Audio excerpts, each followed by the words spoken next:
Là, on a un groupe dont la puissance est de 8 caviars pour faire fonctionner les installations de la ferme.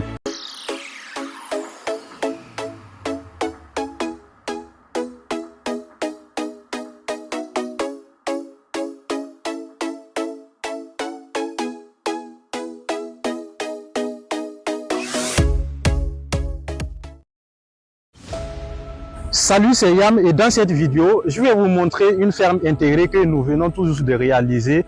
Ici, on fait de la pisciculture, qui est l'élevage des poissons, intégré à l'agriculture où on fait plusieurs cultures et on compte ajouter d'autres types d'élevage comme la volaille. Là, on a un groupe dont la puissance est de 8 caviars pour faire fonctionner les installations de la ferme. Là, on a un grand magasin qui va nous servir de stockage, les matériels de la ferme. On a aussi l'installation solaire ici à l'intérieur, donc on a des panneaux solaires juste sur le toit. On a aussi des batteries ici avec onduleurs de 3 caviars qui vont généralement prendre le relais des installations du groupe pendant la nuit. Ici aussi dans ce magasin, on veut stocker des oignons.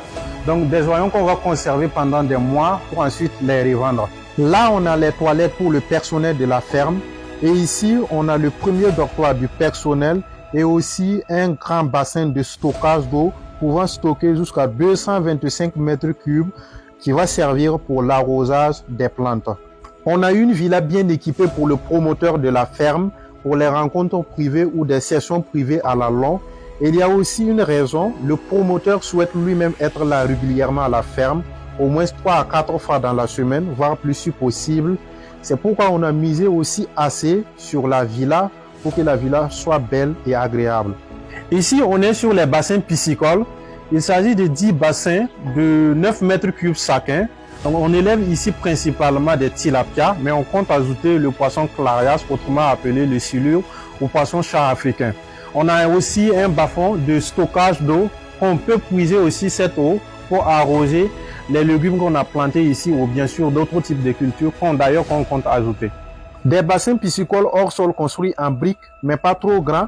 On peut facilement remplir le bassin. On peut facilement manipuler les poissons. Lors de la vidance, c'est très rapide. Et comme on élève des tilapias, on a une faible densité par bassin, vu qu'on a des bassins de 9 mètres cubes chacun. Déjà, depuis l'empoisonnement, en espace de 22 jours, on a de très bons résultats. Les poissons évoluent très vite. On a un très bon système d'oxygénation, donc il gagne presque 2 grammes par jour, ce qui est très bien pour les tilapias. J'en profite pour vous dire que quand vous voulez élever les tilapias, il vous faut une très bonne installation. Il y a tellement de paramètres à ne pas négliger, donc il vous faut un expert et nous on peut vous aider dans ce sens-là. On a fait des plantations aux alentours de la ferme, comme les tangelos, les papayes, les bananes, il y a aussi le piment, il y en a d'autres cultures même. On veut juste seulement les garder quelque part à l'intérieur de la ferme, mais pas trop, puisqu'on a réservé un grand espace pour la culture de la tomate. Et en parlant de tomates, voici en fait l'espace réservé pour cela. On va utiliser l'eau des poissons pour arroser une grande partie, mais le système utilisé ici, c'est le système d'arrosage par aspersion. Une installation grâce à l'un de nos partenaires. L'arrosage par le système par aspersion est tellement bien. Il suffit d'avoir assez d'eau, avoir un grand réservoir d'eau comme le bassin que nous en avons, 225 mètres cubes de stockage. Et il faut avoir un bon forage, bien sûr.